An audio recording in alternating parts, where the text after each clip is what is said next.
to another episode of Classic Dallas Cowboys Talk. I am Sean Farrell. God is great all the time. All the time, God is great. Jesus Christ died and he rose again. Amen. Let's get into it. So with the retirement of Zach Martin this week, Zach Martin is, I guess, a classic Cowboy now that he's retired, okay? And so it got me to thinking about the best offensive lineman in Dallas Cowboy history. And Zach Martin wore number 70, okay? And that made me think of another Hall of Fame tackle who played for the Dallas Cowboys who wore number 70, who went in 2006. Rayfield Wright, who blocked for Roger Staubach. Yep. Rayfield Wright, Hall of Fame offensive lineman for the Dallas Cowboys, wore number 70. Okay? So, him and Zach Martin are probably the two best offensive linemen who wore 70. Okay? And Rayfield Wright blocked for Roger Staubach for the majority of his career. And he blocked for Danny White, too. Same as Zach Martin. He blocked for Tony Romo, and he blocked for Dak. Okay? And so, also blocked for 1,000-yard rushers, DeMarco Murray, Darren McFadden, Zeke. So Rayfield Wright and Zach Martin, the two best offensive linemen to wear 70. Okay? As a matter of fact, Rayfield Wright went in the Hall of Fame the same year Troy Aikman went in 2006. Yeah. Because, he went in the same year as Troy Aikman in 2006. So they went in together. And which made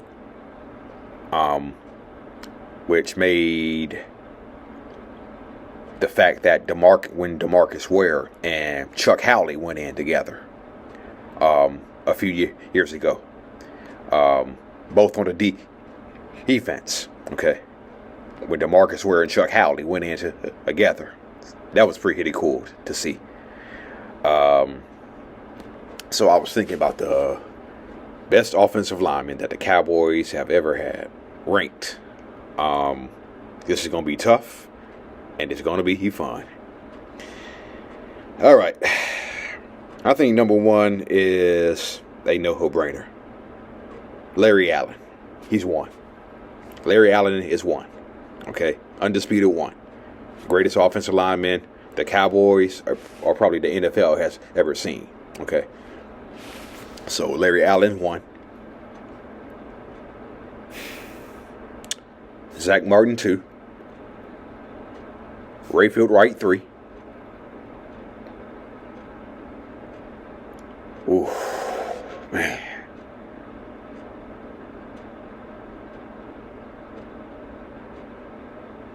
Travis for Edric, 4. Mark 2, who in a 5.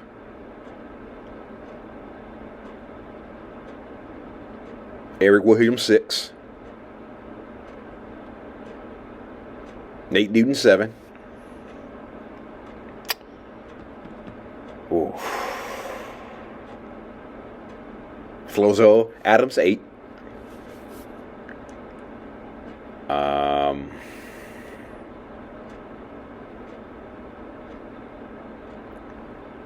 Who else?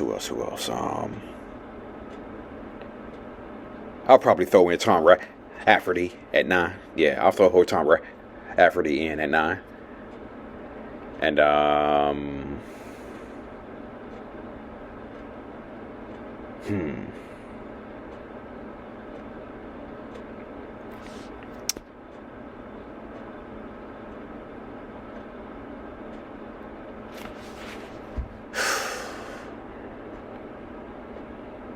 And I would probably say Leonard Davis, 10, or Doug Free. It's a also. Yeah, so if I can remember, Larry Allen 1, Zach Martin 2, Rayfield Wright 3. I see. They can be forgetting already. Brain fart. Yeah. So I'm probably going to have to watch this video again to see where I was, ranked him. So you all may have your own rankings. But I don't think it's Larry Allen is the undisputed one. Okay. Undisputed. Nobody could get past Larry Allen. Okay. And what was the stat that I saw on Zach Martin? He had more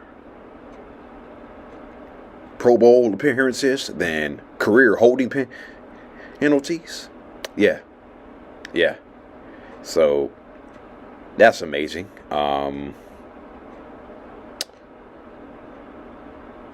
Oh, you know what? Scratch that. You know who I would put at 10? Mark Stepnoski. Bingo. Yeah, Mark Stepnoski.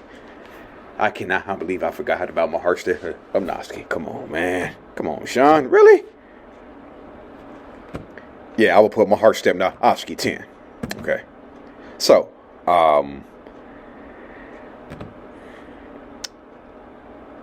back in 2014, Jerry Jones was going to draft Johnny Manziel, okay? And I remember saying at that time, Johnny Manziel was not a first round pick, okay? And I remember some guy at the gym telling me, Romo is not the guy for y'all. What y'all need is Johnny Manziel.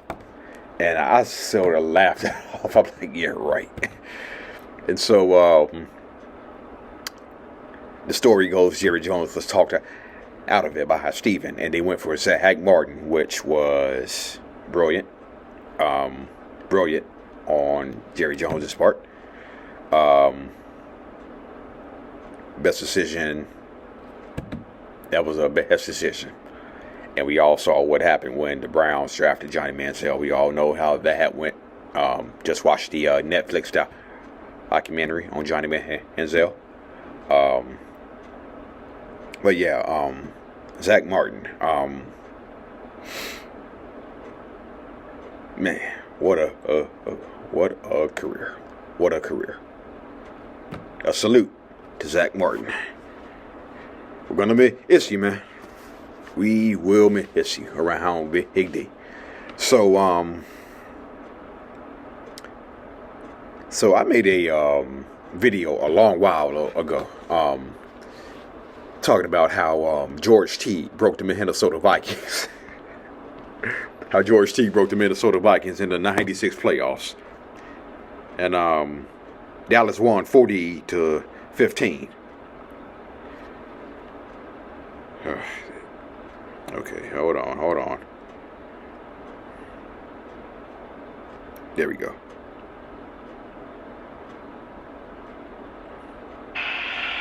Okay, so try to find some things.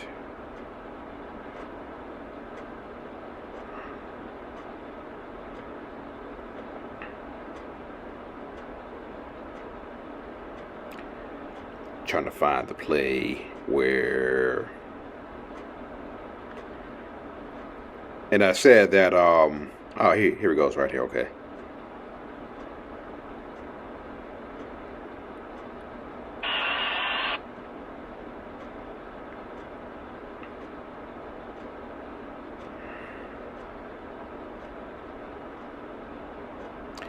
And so Brock Marion got injured that year. Brock Marion got injured in the '96 season, okay? And the Cowboys. You know, Al, talking about Haley, that's... Jay Novacek had a season-ending back injury. Charles Haley had back surgery. Troy Aikman had a subpar year. Emmitt Smith's career nearly ended the first game in Chicago when he was temporarily paralyzed. His career could have ended. Michael Irvin was suspended for the first 5 games of the 96 season. Yeah, so it was just one thing after another.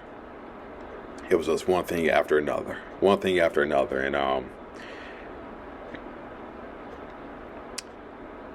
Brock Marion got injured, as I said, and the Green Bay Packers released George Teague. He got picked up by the Atlanta Falcons. Got released by the Atlanta Falcons. Then Marion gets injured. Teague gets signed by the Cowboys. Is picked up by the Cowboys, which is proving to be a huge thing. Oh, here he goes, right here. Yeah. So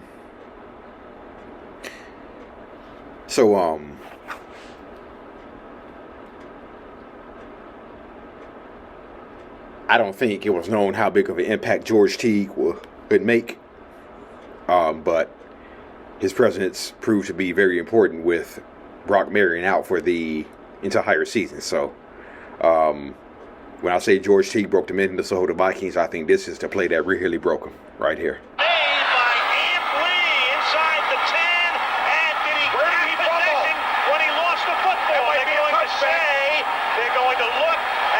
George Teague knocked it loose. It's a touchdown. Oh, my gosh.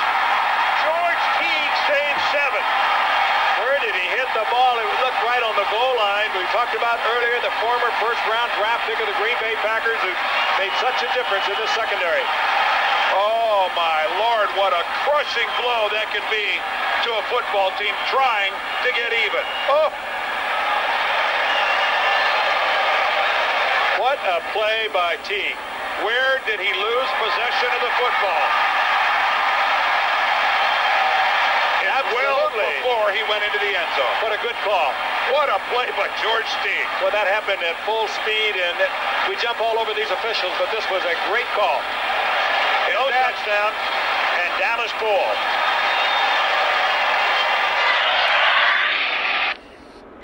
That's the play that really broke the Minnesota Vikings, okay?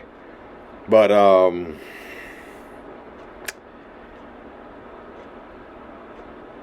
George Teague, once he broke the Minnesota Vikings, he pretty much rubbed salt in the wound, okay? He rubbed salt in the wound. Okay.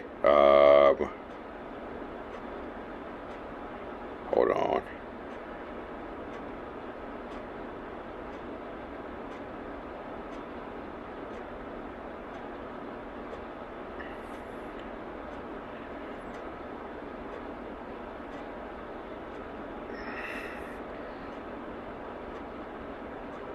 You know what? You know what? You know what?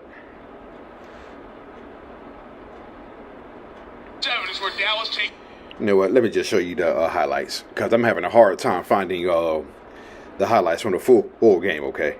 Yeah. Okay. So, hang on. Hey, unfriendly territory for Denny Green and company.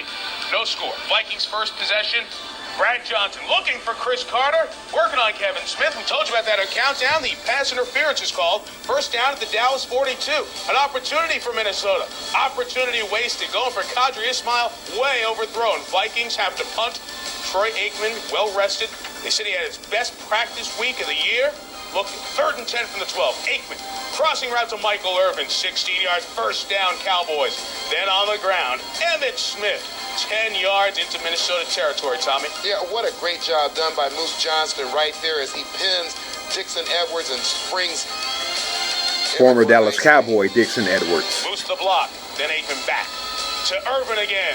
Over the middle, 20 yards. Sense a theme coming up here. 3rd and 15. Second big third down conversion of the drive. To Irvin again in front of Dwayne Washington. Another first down. Then Aikman. One more time to Michael Irvin. Gets out of bounds at the 3-yard line, Tommy. Yeah, this is great strategy by the Dallas coaching staff. You send Michael Irvin underneath, put the linebackers in a position where they have to make plays, and it's just plays they can't make.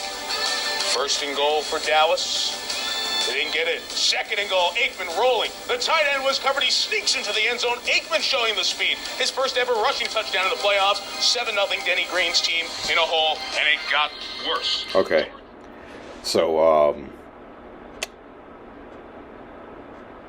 Troy Aikman really isn't known as a running quarterback, but Troy Aikman really isn't known as a running quarterback, but no, he used his legs at that time. Okay, he used his legs at that time.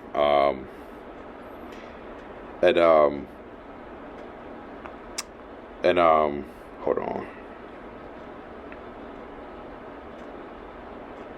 And Herschel Walker came back. Herschel Walker was signed by the Cowboys in 1996. Okay, so Herschel Walker came back to the Vikings.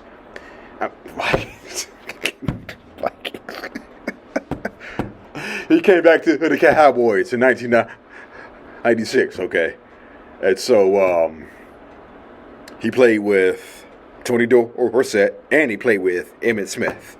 Go figure. Punching the ball out. We take another look at another angle right there. Just great presence of mind. Made a big play for the Cowboys. Opportunity taken advantage of. Herschel Walker. Boy, salt in the wound to the Vikings. Gets 22, set up a field goal, 10-0 Dallas. After the ensuing kickoff, Leroy Horde. George Teague forced the fumble. Deion Sanders comes up with it. Laterals to Shante Carver. The Cowboys are invisible. Why is he giving it to Shante? Vikings, 37 is where Dallas takes over. Next play, Emmitt Smith, Nate, and Tuane and Williams open a huge hole. Emmitt is in the house. 17-0 Cowboys. Very next Viking possession, 3rd and 3. Brad Johnson. Oh, you never throw back the other way. Intercepted. Who else? George Teague. George Teague to the end zone. What a half. 24-0 Cowboys, Tom. And Mike, you said a ball that you should have never thrown. He's rolling to his right, throwing back across the grain. Hard to be accurate with that throw. Teague makes a nice read, nice catch of the ball with his hands. Not bad for a guy on his 3rd team this season. Pretty good first half. Next possession, Johnson looking for Kadri Ismail. Picked off by Deion Sanders. Boy, he finds a way to find the ball in the postseason, doesn't he? Led to another field goal, 27-0. Brad Johnson, welcome to the playoffs. 30-0 at the break. Vikings committed 5 turnovers in the first half. 2 forced fumbles by George Teague. A punch out. Interception return for a touchdown.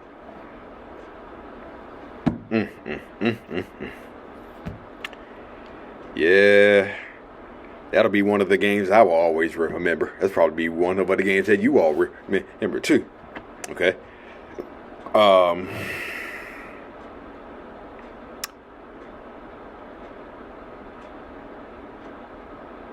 I was sort of glad to see Herschel Walker stick it to his old team, okay? Because when Herschel got traded to the Minnesota Vikings, he did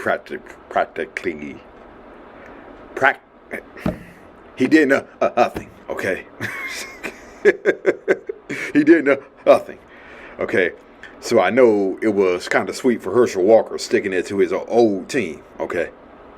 And so, yeah. We crushed the Vikings 40-15. If only we did not lose Deion Sanders and Michael Irvin the very next week in Carolina. And Troy Aikman throwing crucial interceptions. Man.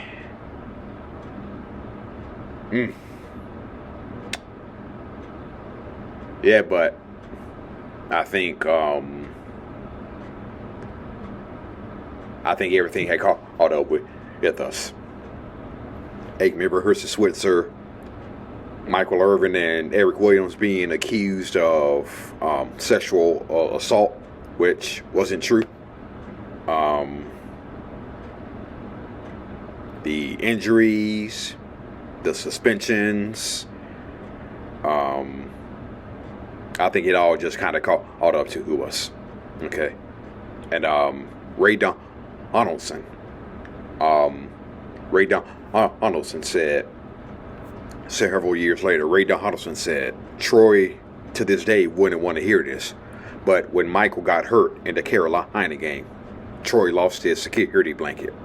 He was yelling at receivers, acting real nervous and stuff. So, yeah. So, man, we were right there too. We were right there. And but it just wasn't meant to be. This wasn't me. And to be. It was like Nate Newton said. I know people thought we had like 600 Super Bowls in us, but we just got old. That's what Nate Newton said. We just got old. Okay. So, yeah. All right. That's it. And that's all for Classic Dallas Cowboys Talk. I am out of here. Many blessings to you. How about them Cowboys?